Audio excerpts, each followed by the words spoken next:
So, I mean, well, for political belief in general, I guess the biggest predictor is openness. If you're high in openness, that means that you're more likely to be a liberal. If you're low in openness, that means that you're likely to be a conservative.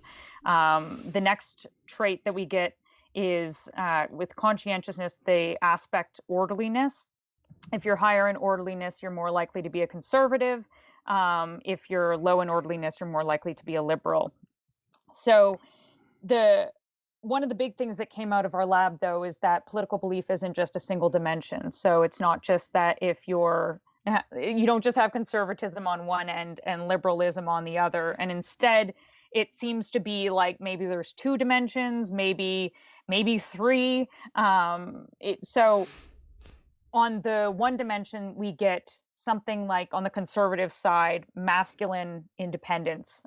This is things like support for gun laws, people that are more agentic.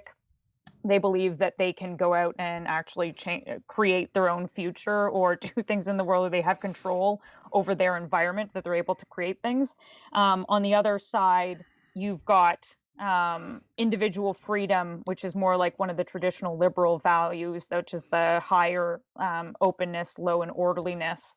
Then at the bottom two, we've got something like a religiosity sort of dimension.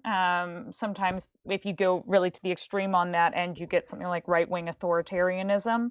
And this is kind of in group values, protection of your community, things like that. And then on the left wing side, we get a left wing authoritarianism. And this was kind of what popped out of my research. Um,